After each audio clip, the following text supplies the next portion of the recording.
Welcome to Grant's Rock Warehouse, and tonight Tom Fox is back. We are going to look at 10 albums you need to hear before you die. So let's get this started. Talking bands no one talks about. Grant's Rock Warehouse. Welcome to Grant's Rock Warehouse, and tonight I want to welcome Tom Fox back to the channel. We are doing a show on something based on this book. This was Tom's idea. I'm going to let him do the intro, but the book is 1001 albums you must hear before you die. So the concept here is that Tom is going to list 5.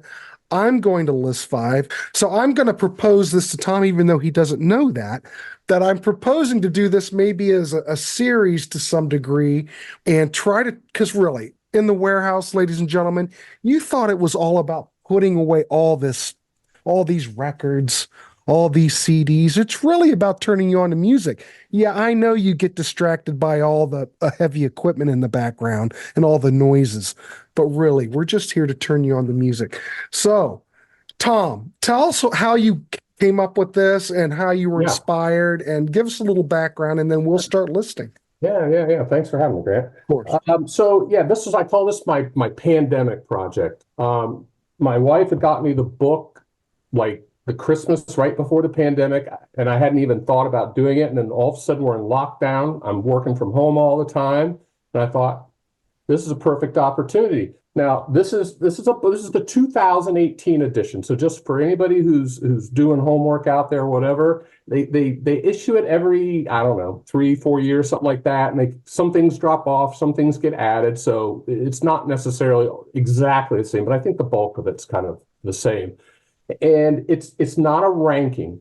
There's nothing ranked in the book. There's 97 music writers and critics that kind of all came together from a variety of genres: vocalists, pop, rock, metal, punk, folk, jazz, soul, R&B, rap, alternative world. Everything's in here, except classical and opera. For whatever reason, those aren't. But I listened to the entire thing in chronological order.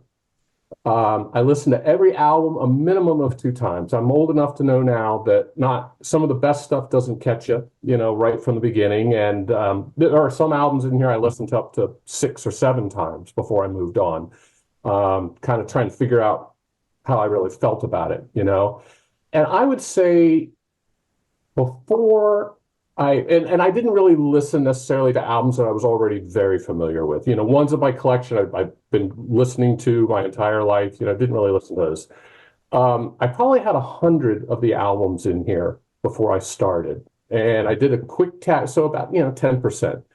I did recalculation now since I'm about at 236 of ones I own in here, just from things I got turned on to. Right, from going through this and listening and stuff. And I'm glad you said that, actually, about a sequence of episodes, because I was going to say, like we say so many times when we do our rankings or we pick things, I could have easily picked 10, or in this case today, 5 completely different albums, and it's just so, it's almost like kind of I had to think how I wanted to present it. And the way I really wanted to present it was going through this exercise. I appreciated, not only being introduced to artists that I'd never heard, which, that's kind of a big part of it, but also forcing myself to listen to those established classics, that I personally never took time to listen to previously. And I'm sure some of your viewers, I'm going to sort of feel like that, dumb white suburban boy, listening to Beach Boys for the first time. It's like, the Beach Boys, Rolling Stones, Joni Mitchell, that kind of stuff. I never really listened to their albums. I may have had their greatest hits and been familiar with that stuff, but it really, then you start delving into, the deep cuts and how an album's put together. And it's a whole different experience, right? So I don't want to interrupt, Tom, but if you dive into the Beach Boys catalog and you think that the Beach Boys were only the comp of Endless Summer from 1974, you've got another thing coming, because it's a whole different animal once you dive in. Oh, yeah, and that's probably for another episode. I purposely kind of left them off today, but they were a greatest hits band to me. And then, was it Endless Summer? I'm trying to remember. Well, I don't remember the first album I listened. It was in here. I since own like 15 Beach Boys albums. So I went way down a rabbit hole on that one. Yeah. So, okay, so that's sort of my premise. And the ones I picked are just kind of, like I said, I certainly knew some of these bands, absolutely knew most of them, but I wasn't familiar with them. Mm-hmm. I may have known a couple songs, or maybe I just heard their name. And definitely some of them fall into a category of like, you're going to be like, well, of course that's good. I've been listening to that my entire life. But for whatever reason, music sometimes, I'm like a squirrel chasing shiny objects. I never can stay too focused and I'm everywhere. So. All right, cool. Well, I just want to say I'm approaching it a little bit differently. I've not seen the book, but I can tell you a whole bunch of records you need to listen to before you die. Right. And I don't know what's in the book, but now you've got me all intrigued. So now I'm going to have to check it out because I know we've talked about that book before, Right. but I've just never went down that, rabbit hole. But I'm going to talk about 5 albums that I would recommend. And what I was talking about prior to us recording is that, I've been doing these shows. It'll be 2 years like in April. So there's going to be a 2-year party on air. I think we're going to have a party. But these are a lot of things that were recommendations. We've done shows. People would say, Grant, check this out. If you like this, you should check this out. Right. And there's so many things that have fallen through the cracks through the years. And actually, one of my recommendations that someone gave me is actually from this year that I'm going to talk about. And I highly recommend anyone in this genre to pick it up. So it doesn't matter what year, it doesn't matter what genre, it doesn't matter what, these are just records that Tom and I are going to talk about, 5 that we think you need to listen to before you die. And we've got a lot more. So we'll do this. We'll do a couple more episodes until we feel that we've extinguished it. But we've got a whole bunch of topics down the road. So there's no hurry. So anyway, Tom, so why don't you start us out with your first pick? Yeah, and since we're doing, and I just decided that I was going to do chronological order since that's kind of how I went through the album, the ones I did today. So if we're doing 5, I don't know, we may not get out of the 70s, but yeah, that doesn't matter. We'll see. Well, no, we'll do 5, but I could do, mine are all over the place. So yeah. No, that's fine. But I can do it chronologically just for giggles. Well, that's up to you. All right. This first one, I'm sure people have. Oh, I know. a classic. It's a classic. I've never listened to this album, before. Of course, I knew, the time of the season.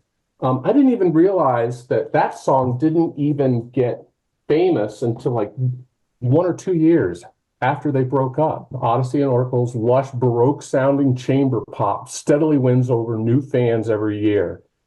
And apparently this thing is considered still a bit of a cult following. Now, maybe among serious music people, it's probably not. But maybe your more casual listeners, it is. But, I put this on. This is, what is it from 1960? 68. Yeah, it was recorded in 67 at Abbey Road. So, right. And when I think Pepper was getting, was it during Pepper? It was, right, we've got some albums that were recorded. We know Piper at the Gates of Dawn was recorded during Pepper. This it's all in that whole area. Everybody was in and out of Abbey Road recording. It was an era of a lot of creativity. And it's right in there, but man, this fits right in with that era. I will give you that. Oh, absolutely. This is like, it just, to me, when I'm reading about why it didn't really take off, at least initially, I can't understand it because why did this album then explode? This, considering how well this album was made, how beautiful it is, and how it just exemplifies the counterculture movement of that day. How did this it just doesn't make any sense to me. When I listened to this thing, I was just sucked back, like I felt like a child of the 60s. That Mellotron and then this piano and Mellotron and the backing harmonies, sometimes with choirs, I guess that's chamber pop kind of. It's kind of like, it is right in that Baroque type of pop thing. If you've heard the band The Left Bank, if anybody knows The Left Bank, if you like The Left Bank, you'll dig this record because goes hand in hand with that type of Baroque pop type of thing. They knew that this was going to be their last record Right. when they were going to do it, because they could never get any traction in the UK at all. After all the singles, as much as all their songs are great. Zombies, I love the Zombies. If you've ever, there's a Zombies box set that's got everything on it, and it's got a lot of outtakes from Odessey on it. Oh, yeah. Highly recommended. I think that was released on sometime in the 2000s, and I think it was on, it'll come to me. My brain's not working. The medicine. And highly recommended, because all the zombie stuff, but they just can never catch on in the UK. I don't know why. I haven't yet listened to their first album. I suspect it's probably not as good. I should check it out at least, considering how much I love this album. But I know this is the classic. Well, this is a masterpiece. Yeah. All the critics, hands down, it's a beautiful record. What a way to go out. Yeah. Yeah. And I think that they were speculating because they knew it was their last album. I think that it freed them up maybe creatively to just kind of just go for broke, because what do they have to lose? It's And like maybe that's what did it. It's the Rush 2112 thing. Mercury coming down on them. Hey boys, we need a hit. Caress of Steel didn't do it, and they had nothing to lose, so they just did 2112. Who cares? Let's just do what we want. Yeah. There's probably a lot of bands out there that we could probably talk about, but no one talks about that have had a similar situation. I mean, what did the Zombies have to lose? No, Let's just do it. Yeah. And it worked. And it seems like in those situations, well, at least with Rush, with 2112, for God's sakes, it worked out, but you never know. I think it's sometimes that creative freedom, that just, and risk taking, you get surprise results sometimes that you weren't expecting. Sometimes we, as an architect, we sometimes do this in my field, is where we overthink stuff, and sometimes it's best just to kind of go with your gut, and you get the best results. But I like I said, I was familiar with the song, but when I first heard this, I was memorized from front to back. Just really, I was surprised with this album. Well, I'm big into psychedelia. I love psychedelic music, and this has got to be one of the poppiest psychedelic albums I've ever heard. Well, then you're going to love what we're going to talk about when I start going down my list. Okay.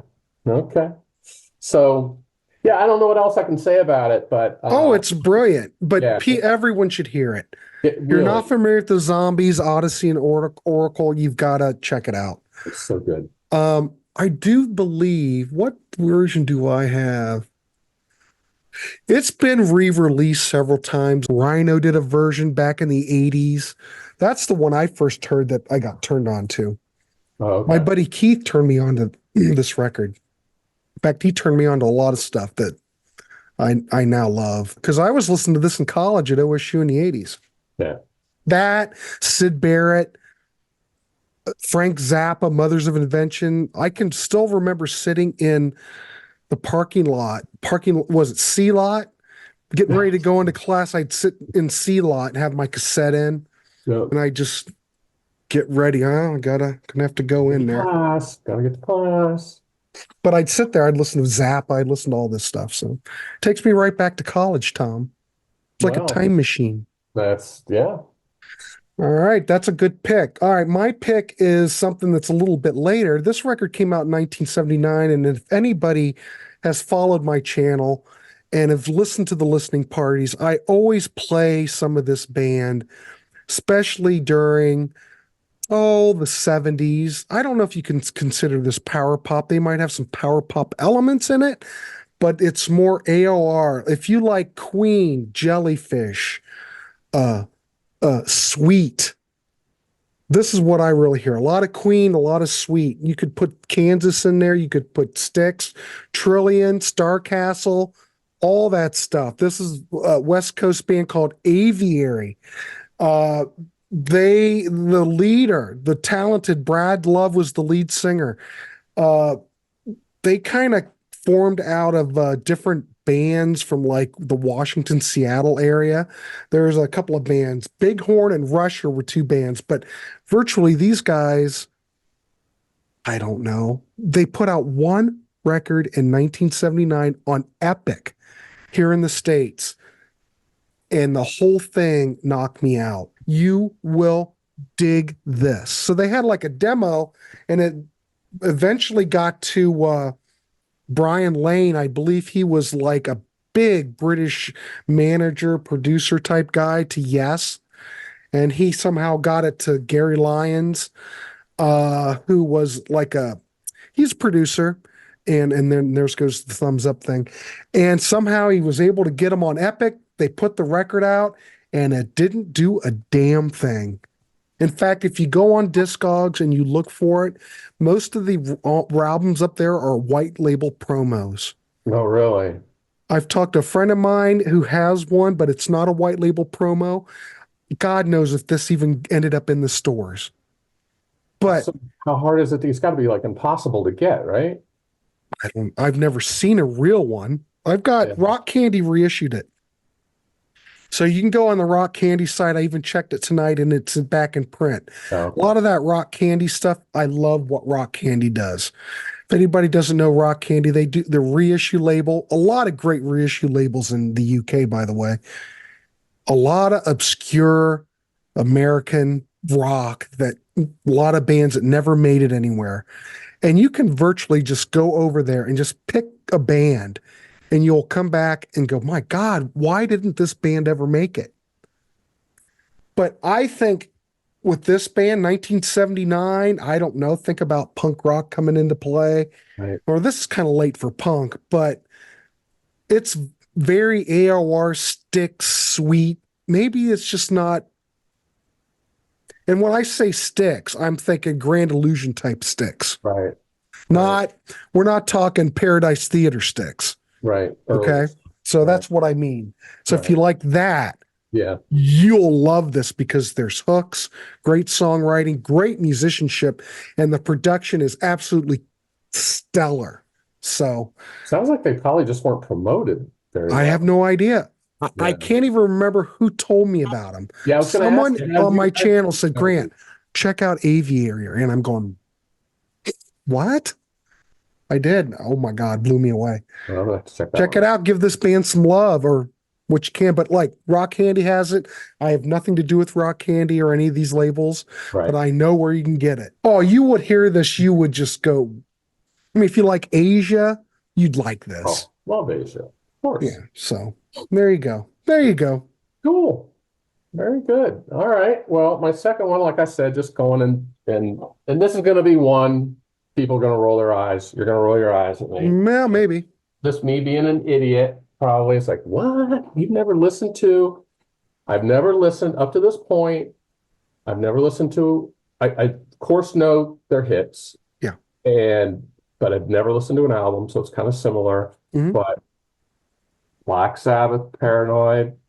I mean, I'm sorry, I've never listened to Sabbath. I don't know if you're I don't even know if Hold that up again. Is that the that's just the regular Warner Brothers? It's just is that what it is? Warner Brothers one. Sounds good. It sounds great.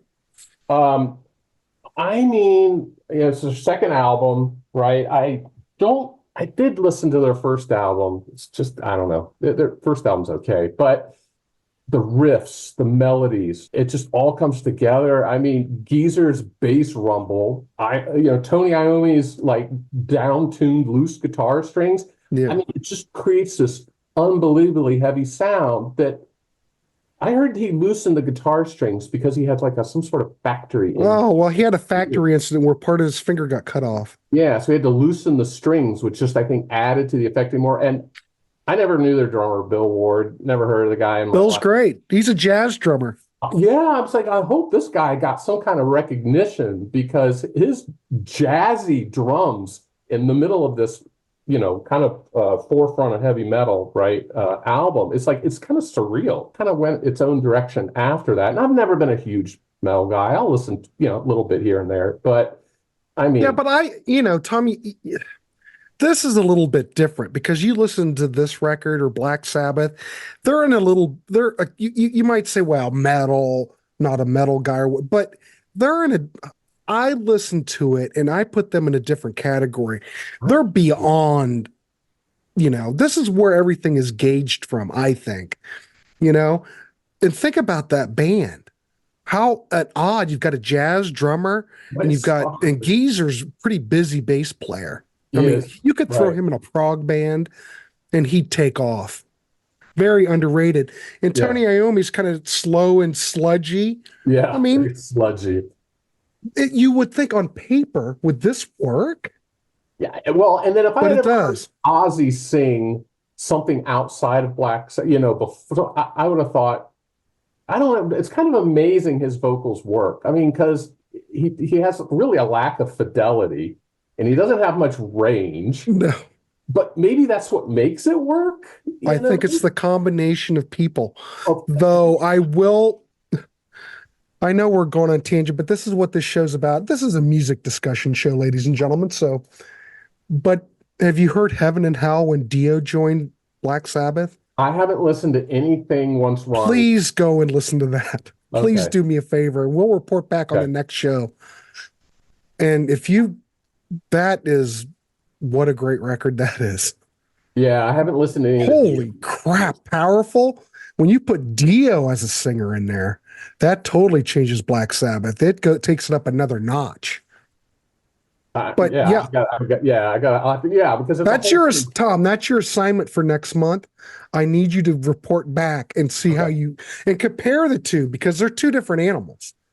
Well, yeah, their vocals are completely different. I mean, I'm familiar with Dio's vocals from his band Dio. I know what he sounds like. So yeah, but put him in Black Sabbath.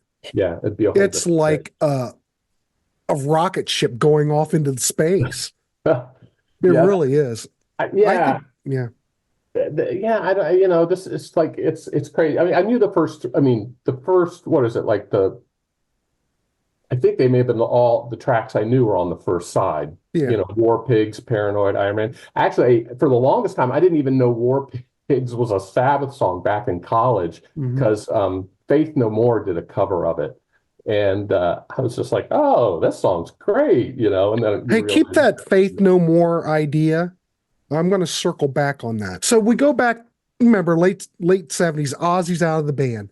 And Black Sabbath is done. The fact that they could still come back and they bring Dio in and revitalize them, you would have thought that they were dead and gone, but they came back with something better than ever, I think. My opinion. In the chat, please let us know how you feel. But the AC/DC story, I guess. Maybe. AC/DC story. But AC/DC story. But AC/DC wasn't in shambles. Black Sabbath, they were doing so many drugs and drinking, and they were a mess. Yeah. I mean, I think on Heaven and Hell, I don't think Bill Ward even remembers playing drums on it. They were still a mess, but my God, well, they had Martin Birch, producer, engineer extraordinaire, in the producer chair. Yeah. And he knew exactly what to do with Sabbath and Dio. He must have. Absolutely brilliant stuff. All right. But anyway, I think Paranoid, I'm glad you're getting turned on to this stuff. Yeah, I mean, this was like I was thinking this was like fun heavy metal to listen to. There was no screaming. It had melodies, it had riffs. It kind of takes their time. Nothing's rushed, the tempo of the stuff is not crazy fast.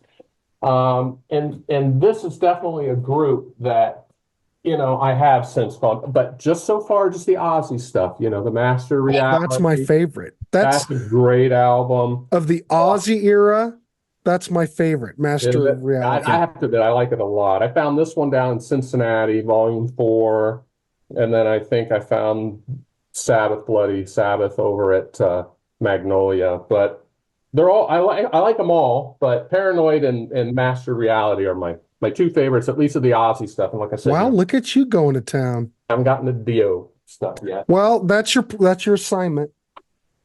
So report back. That's me being an idiot at 55 years old, just discovering a 1970s album. It's not. It's not being an idiot. See, some things we just take things for granted. Things come up and you just don't get into them for certain reasons, and you don't really have a reason why. So you I just, came into Black Sabbath very late too. yeah. So, well, that makes me feel a little Not as better. late as you, Yeah, right. but I've And got I'm all sitting here that. listening to this. I'm going, why was I not listening to this as a kid? You Mhm. know, what I was distracted by some other bands, but whatever. You know, a Yeah. lot of stuff that, because I was a big, heavy reader of the Rolling Stone record guide, and they never liked Black Sabbath. Yeah, I remember that. And that's probably the reason why I never got into them, because they gave them such poor reviews. Unfairly. Right. And they also gave Queen bad reviews, but I would listen to Queen and I go, what? You guys are absolutely out of your minds. I This have stuff come, is incredible. I have come to the conclusion in the past couple of years that Rolling Stone should not have been the Bible that I took it for when I Me was either. younger. Yeah, I mean, it had good information, great interviews, but some of their reviewers were just Brutal. yeah, I mean, just not fair at all. And it makes you kind of wonder what their agendas were, but I don't want to go down this rabbit hole Well, no, necessarily. we're not But going on the rabbit hole, but what's his name had a beef, was a big John Lennon fan and had a beef with Paul McCartney. And that's why they were reviewing his album so poorly. It wasn't because Paul's records were bad.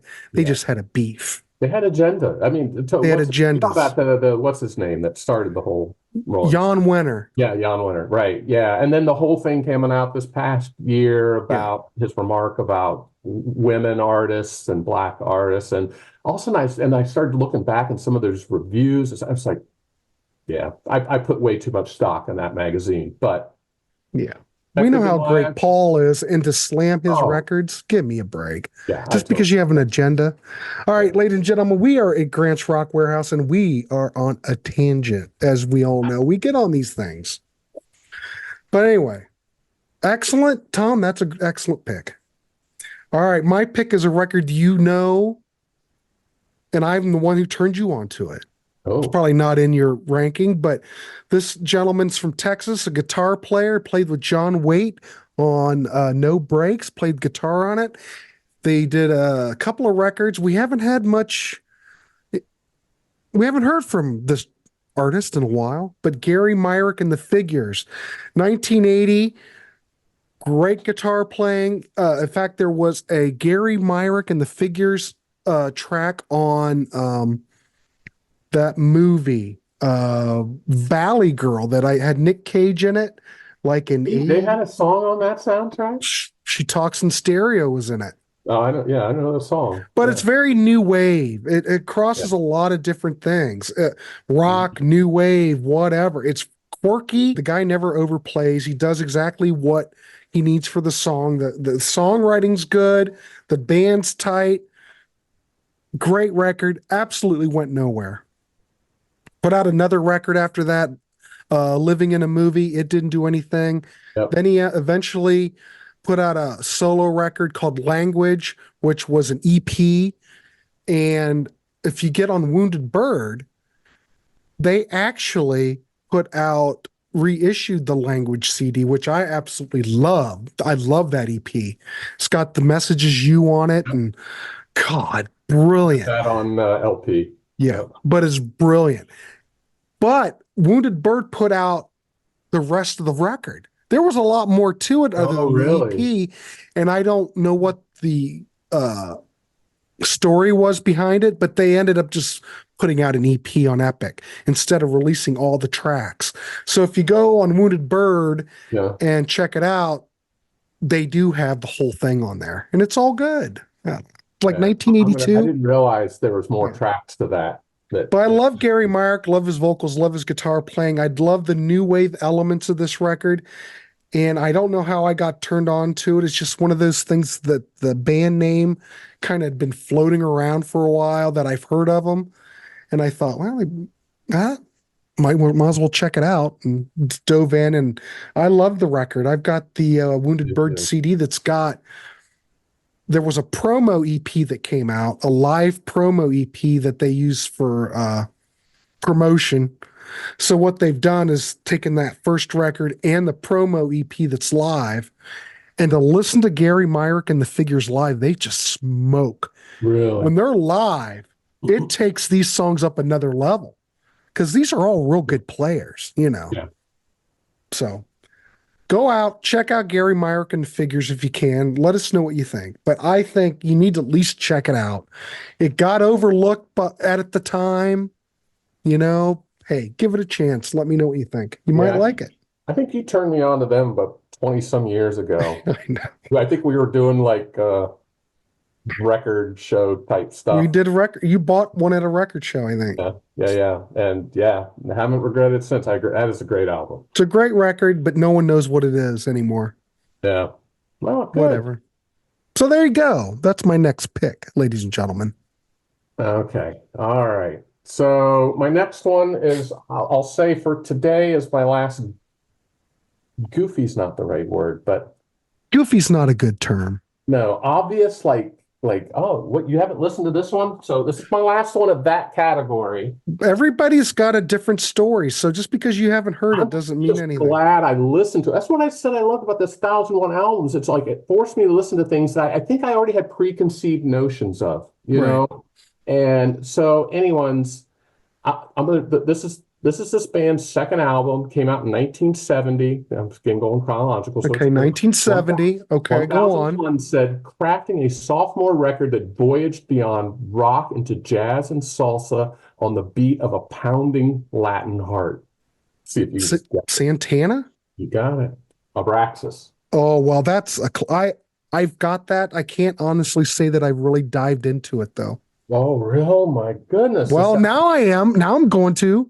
Holy smokes. I had never really, I mean, it's got, what is it, got Black Magic Woman on it. I think that's like the one song I knew, and I never really paid that much attention to that song. But to me, this album is like the perfect marriage of rock and world music, you know, specifically Latin. And I am a fan of world music. I've got a little section of it's just world, you know, real world music. But when you have people that sort of combine world music with modern pop and rock, kind of like what Peter Gabriel was doing, you know, African stuff, you know, when you kind of start melding those worlds, I'm just like goofy. There, I use the word in the good way. I knew you were going to say it, damn it. That's right. But no, I mean, this is like these amazing Latin beats, you know, accentuated by, you know, Carlos is an amazing guitar player. And then you got Greg Raleigh's organ. You know, I mean, Greg Raleigh's vocals, for God's sakes. And vocals. And I mean, the guitar straddles rock, blues, Latin melodies. And I really liked Raleigh's organ playing. Again, I think it gave the album kind of the psychedelic edge to it a little bit. I don't know if people would agree with that. It's so good. It's like I said, it's that perfect blend. It's also a nice mix of mid-tempo stuff, and it's got rockers on it. So it's kind of, you know, got some variety there. I didn't even realize the Black Magic Woman was a Fleetwood Mac cover. So yeah, that must have been early Fleetwood Mac. That would be Peter Green era. I was going to say, is that prior to Stevie and Lindsay coming on? Yeah, it's like late 60s, 69, I think, maybe 68. That's a whole other rabbit hole. Okay, well, you know. Or the Bob Welch stuff. Have you ever dove into that? No, I mean, oh my God, Tom! I've not heard of it. This is going to be a bad series for you, gentlemen, for both of us. A lot of work to do. A lot of work to do. But yeah, Black Magic Woman's great. Oi Como Va and Se Acabo, you know, these songs are great. Mother's Daughter. I mean, it's just, and I loved it so much that I sensed, you know, I got the first album. See, that one, I've got an original 2i Columbia of that original press. Yeah. That's the album that I really am familiar with. I've got the second record, but for some reason, see, there you go. I don't have an excuse. I think Abraxas is better, but that's a great one. And then I just randomly came across number 3, and that's got Neil Schon on it. Neil Schon on it. That when he was a kid. Right. I think, is this like the only album he was on? No. He was on. No, he's on more. Okay, all right. But I mean, it's funny when I had inherited my mom's CD collection when she passed away a little while ago, and she had my mom. She had a real sort of mixture of music taste. Some of it I thought was really good, and other stuff, yeah. But she had the Supernatural album. Yeah. Oh my God. What? Oh, that was bad. I remember when my son Griffin was really little, he couldn't get enough of that song, Oh, that that Rob Rob Thomas. Thomas track. He wanted you to play it over and over again. Oh, that song's not good, and the rest of the album is even Not worse. good. It was a Yeah. big record though. Oh, it was huge. It was huge. But no, I promptly sold that back to like half price or something after I listened to Probably got a penny for it. it. That's about what I got. But you know what? Better than taking up It was space in my you made money on it. yeah, better than taking up space because that Right. was terrible. So I still want to listen to more of their stuff, but yeah, not. I I don't know. don't It's think like when we get into the '80s, it's kind of like eh, not so much. just to investigate all that 70s stuff. Right. That was the sweet spot. But like I said, another one of those kind of like duh, you haven't listened to this, but yeah, love it. All right, good choice. Okay, my number three. If anybody, I've probably mentioned this one before, but if you're a big ELO fan, you'll dig this. There's an artist called Blue Macaulay who has put albums out under Blue. If you've heard of him. He also, there goes the balloons. He did a track on the first Spider-Man movie, and he put out several solo albums. He does a lot of music production and stuff, but he did several offshoot projects. This is one where they tried to go in and basically capture that whole spirit and sound of ELO. They also did a project called Loud Lion, which I don't know if it's the same group of people, but there might be some different group of people but you can go out and look at it, research Loud Lion, and they essentially copy Def Leppard to the T. They're not Def Leppard songs, but it sounds like Def Leppard. It sounds like Def Leppard. And this sounds like Yellow. Absolutely brilliant. And so they go under the name Leo, and it's like ELO with, a period in I see what between, they did but there. it's LEO. Right. Alpacas, I'm going to butcher this, Orgling from 2006. Okay. Came out independently. It's never been reissued. You can look on Discogs, you can get it. But it's Blue. It's Mike Viola from the Candy Butchers, Andy Sturmer of Jellyfish, Tony Goddess, Papa Freitas. I'm not sure who that is.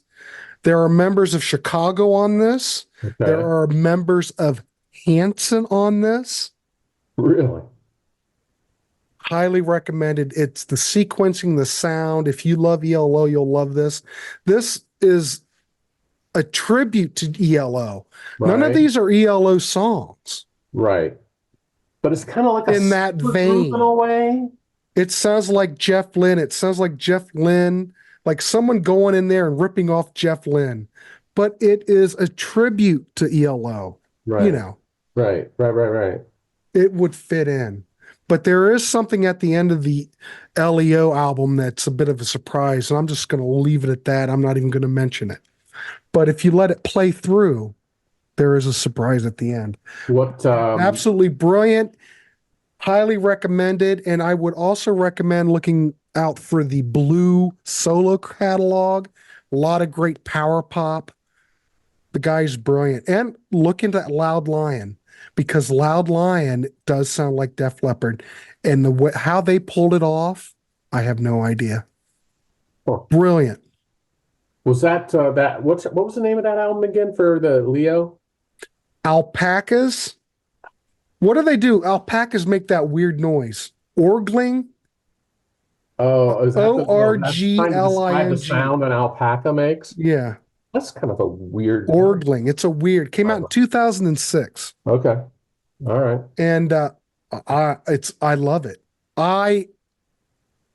And you know what? I can't remember. I know how I got turned on to it. I was reading some articles about Blue, and I sampled some of his stuff on YouTube and was completely blown away by it. Absolutely brilliant power pop. Brilliant. And so I thought, and then I read about it. He had these side projects, and I thought, well, what the hell? I'll buy one off eBay. Right. No, I think I got off Discogs, pretty sure. And I got it and I played it. Beautiful record. Just absolutely stunning. And Andy Sturmer's singing on it. You know, Mike Viola from the Candy Butchers. I mean, it's just, God, I've never heard of this. you would love, do you like Yellow, Tom? Oh, yeah, I've got You would love it. Yeah, I love Yellow. Make notes. Well, this will be on video. So I was you've gonna got say, your I'll just notes. have to watch it and See, this is going to cost both Tom and I, this is going to cost us both a lot of money doing this show. Going down new rabbit holes, but yeah, that's a totally new one. Yep. So, what's your? I guess we're on number 4. All right, now I'm getting into a little more of the. I mean, still a fairly well-known band, but definitely more experimental. Well, actually, wearing my shirt. Oh God, Can. I love Can. Tago Mago. I mean, I've got Can. yeah. I mean, I know. I mean, people know it. I've heard of them. German experimental krautrock, but it's krautrock, but it's not Kraftwerk. You know, no, it sounds a thing like two that. different animals. Oh, totally. And I love Oh my God, did you see?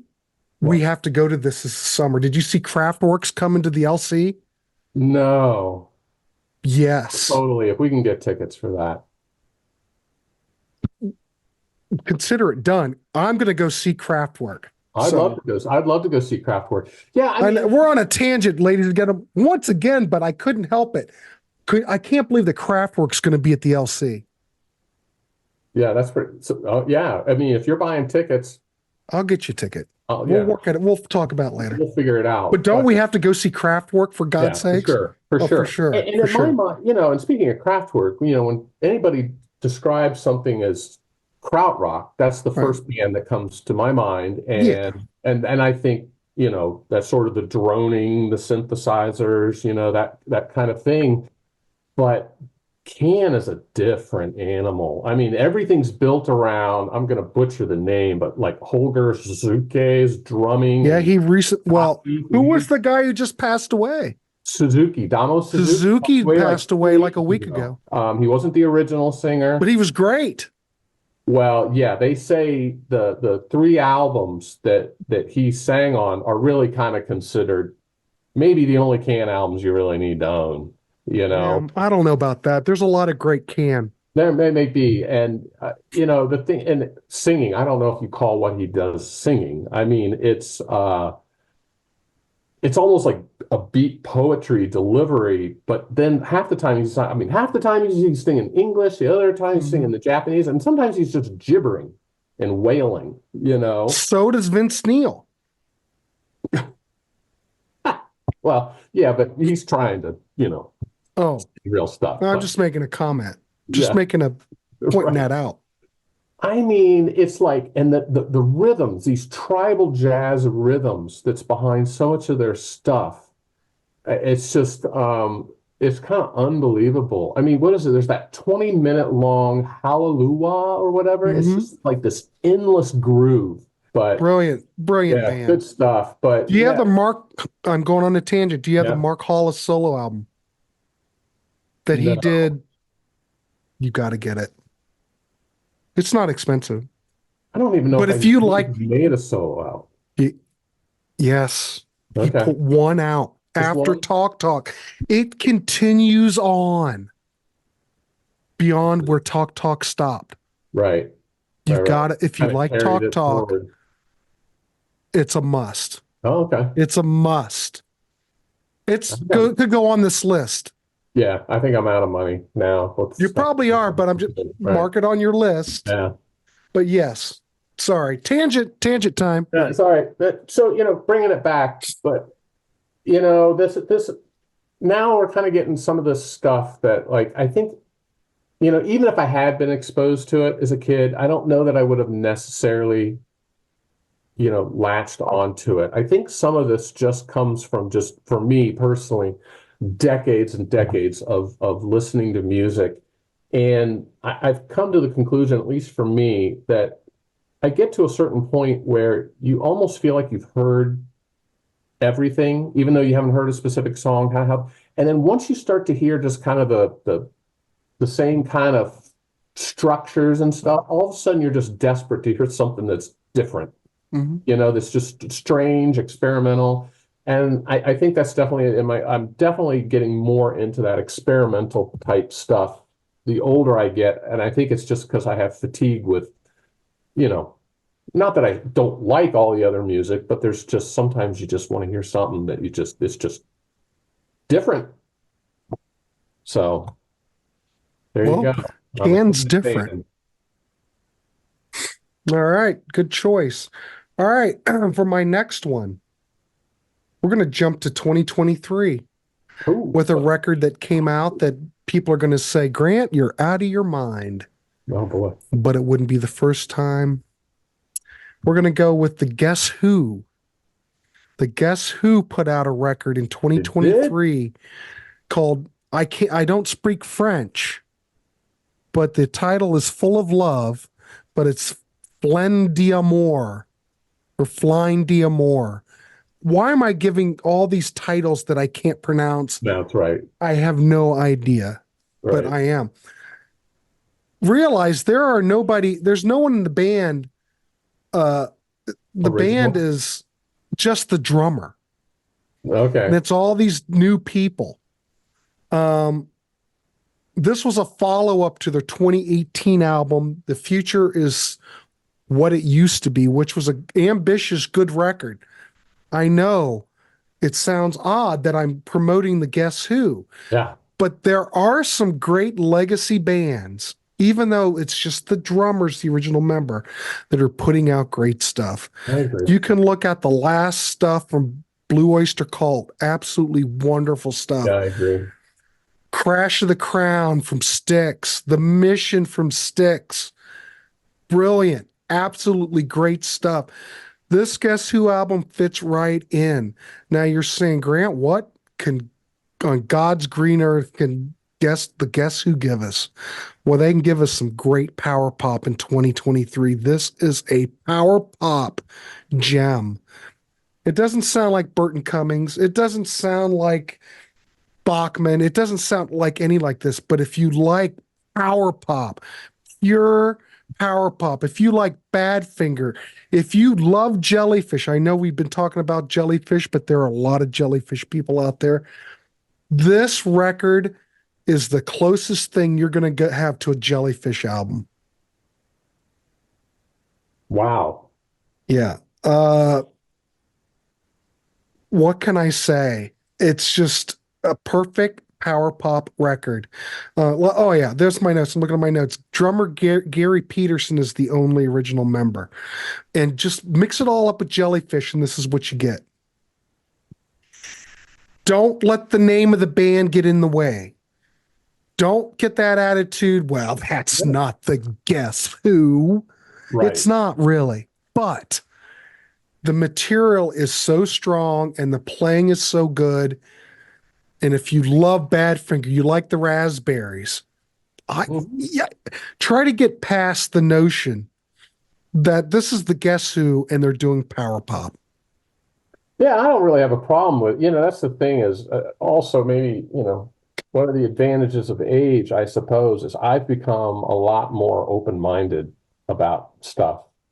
Maybe that's the opposite of old age. Aren't old people supposed to be more closed-minded? I don't know. But the older I get, I find that I don't judge quickly, not like I used to. I don't just make assumptions.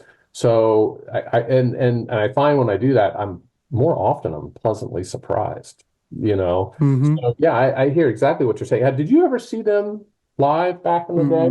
No. I saw them at that first 2 years of college I did at Case Western. They played at Case. I saw them in '87. Surprised you even remember anything from that era. Oh,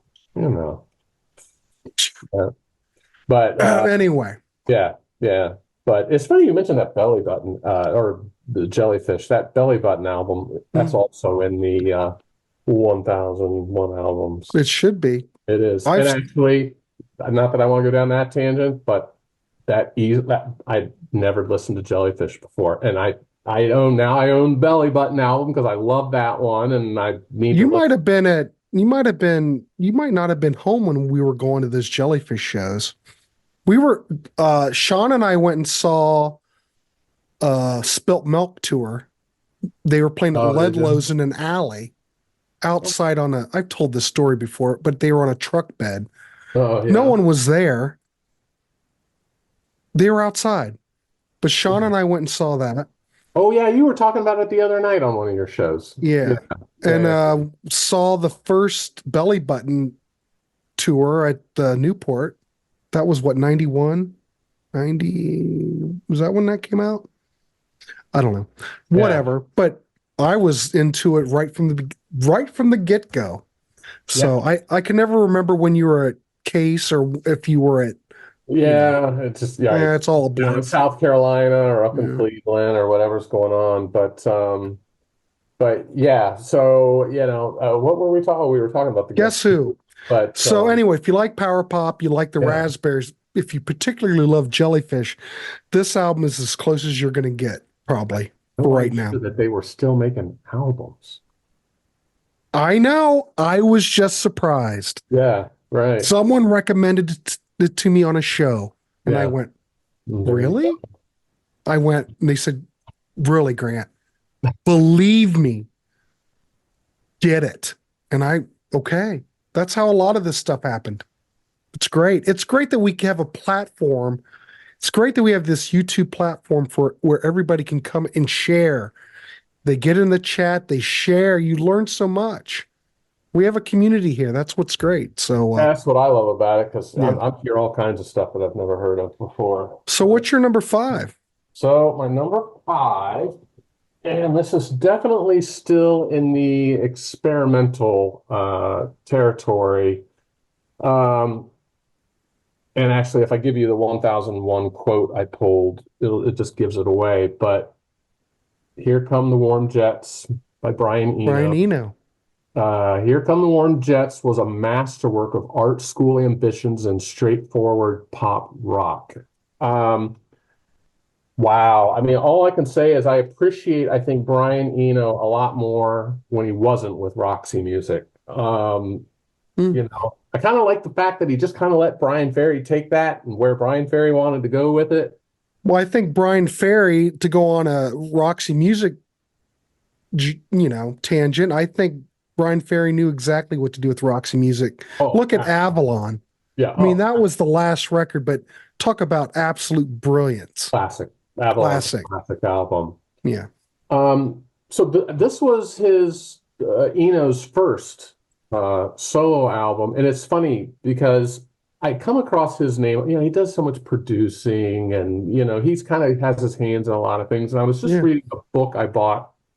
I think we were out in Oregon or something. It was some guy who wrote about the whole sort of post-punk movement, and Eno's name would come up every once in a while about his. I don't remember what he called it, but this weird method he had, where when he was producing, he would go in and it's this whole system that he had where he invented all these cards that had either pictures on them or had word, and he would shuffle them, and then you would have to, as an artist, you would randomly pick one, and then you would have to like somehow use that as inspiration. He was always trying to think of new ways, I guess, to pull things out of people. Well, prior to that weird card method, but what he did was he pulled 16 artists that he thought would not combine well, and loosely direct them with body language and dancing is how he, seriously, that's how he put this album together. I mean, he had members, of course, a few members from Roxy Music.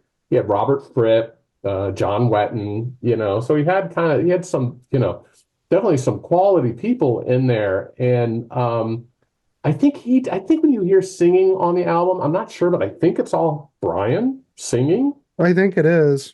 Yeah. From what I remember,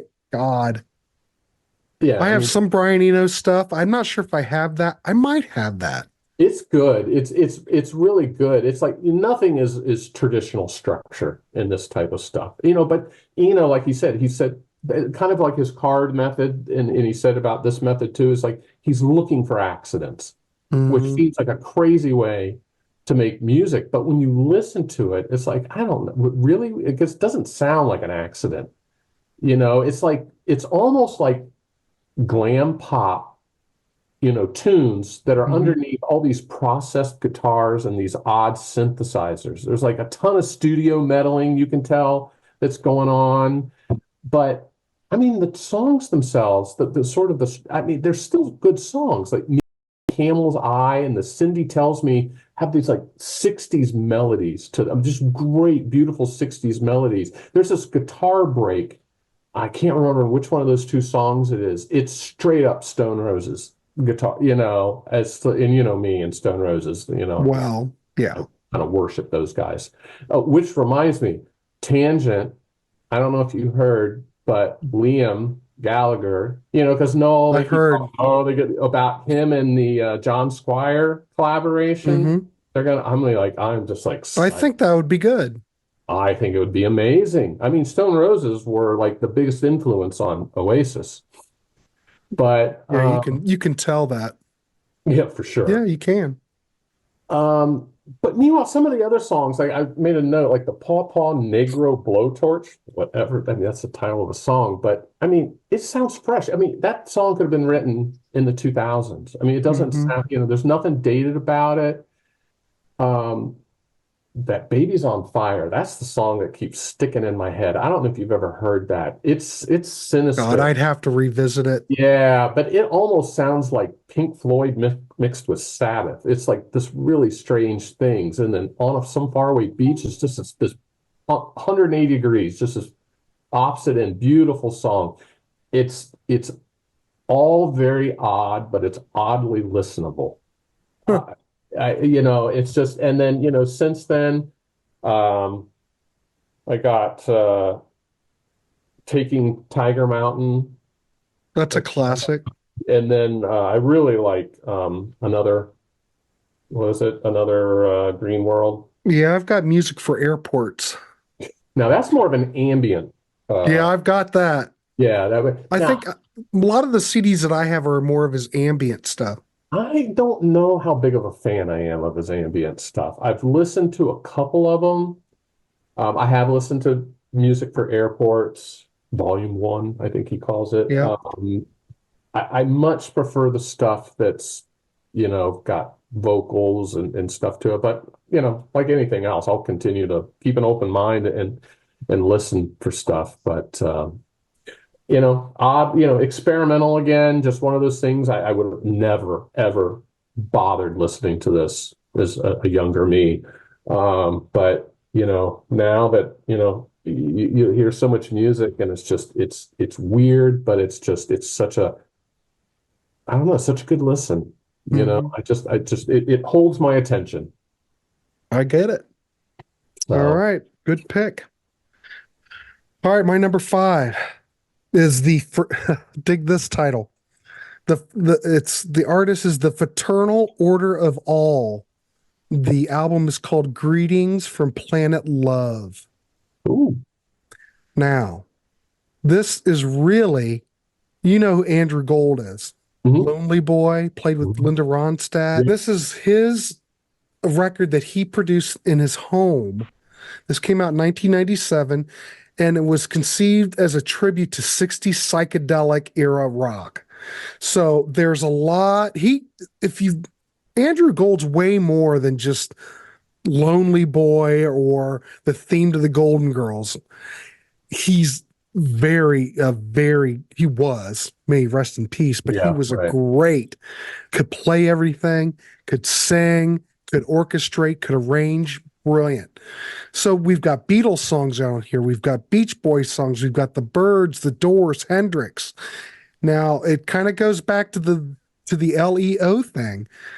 He's not recycling any of their songs. He's just Okay. producing things in that genre. If Vein. anybody knows the Dukes of Stratosphere, the project from XTC, if you love the Dukes, you will love this because it's like the Dukes. Very psychedelic, very experimental. Graham Goldman's on here. He's doing some singing, and he's a guest musician.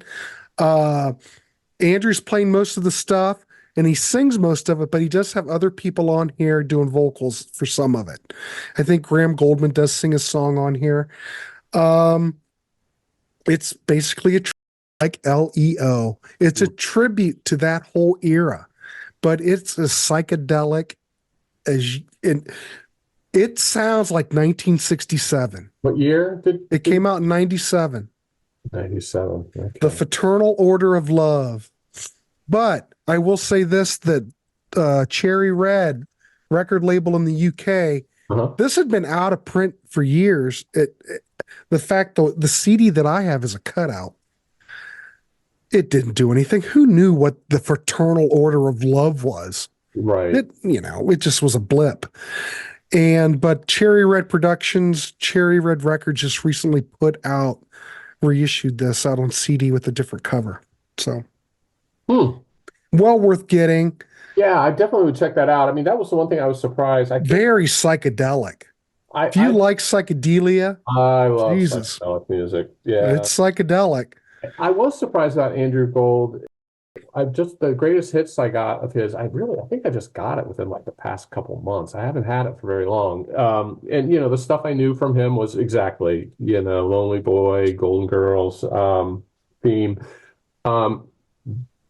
That greatest hits, it's a double album. And it's a double album? Yeah, it's got a lot of varied stuff on it. That's what surprised me. You talking about, kind of the variety that he brings to, it's not all sort of that straightforward, just kind of, guitar pop, kind of stuff that he was, his hits, a couple of hits that he was famous for. There was a lot of stuff, though, you'd be interested to know that he put out a lot of stuff in Japan. He put out like a Japanese comp out once that had a lot of his songwriting for ads. Okay. He would do, it's catchy as hell. Right. And some of those Japanese albums are just wonderful. Yeah, I think there's a lot more to him than what a lot of people. Yeah, he's more in that singer-songwriter thing, but there's more to him than that. Yeah. He was a big Beatles fan, big Birds fan, and he can imitate that stuff to a T. Fun. Absolutely wonderful. One of I think the greatest song he had ever written. Well, he did do help compose The Final Frontier from the show Mad About You. He did have something to do with that. Yeah. Pardon me. He also did off his first record that came out did that come out in 75? Andrew Cold, 1970. Okay. Great song. Wonderful. The song Endless Flight that what's his name did a remake of. Leo Sayer did a remake of it. Oh, yeah? Endless Flight's probably on your compilation. It is a wonderful song. That's why I was trying to find it. I don't think I can find it right now. It's about him flying in a plane, and he's worried that the plane is going to crash, and it's great. It's probably on there. Yeah. Oh, here we go. All right, show me. Oh, okay, yeah. It's on Rhino. Is that on Rhino? This is Electra. Oh, okay. What was the name of the song you just said? Endless Flight. Yep, that's on here. Yeah. Yeah. It probably has a lot of that first album. Yeah, it's got 20 tracks on it. So yeah, I was really kind of surprised by the variety of stuff I was hearing on it. Because I really didn't know much by him other than, like I said, there's a couple of hits. Yeah, but he's a good guitar player. He could play anything. So now I got more Andrew Gold to check out. Well, Fraternal Order of Love, everybody. Fraternal Order of Love. Get yours today. What a name. Yeah. See, there you go. Well, there's no way we could have done 10. So, no, we did 10. We couldn't have done 20. Yeah. So there you go, ladies and gentlemen. 101 albums that you should listen to before you die. 1,000. 1001. What did it say? 101? Yeah. We've done are 10. So there you go. We just scratched the surface. We just scratched the surface. But I think we'll do this again next month, and we will go down that rabbit hole with 5 more apiece. All right. And talk about those. But in the meantime, if you know any of these tracks, any of these releases, let us know down in the comments. If you go out and venture out and actually listen to us, let us know what you think of these songs or these tracks or these records or these artists. I don't care. Leave a comment below. If you haven't left a comment, please like and subscribe. Do that as well.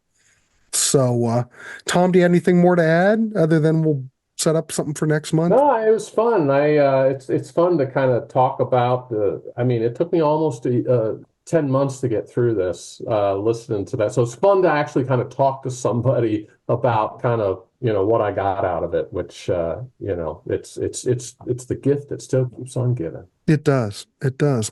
All right, ladies and gentlemen, I want to thank Tom Fox for coming on. What's next on the program? I have no idea. There's always stuff coming up.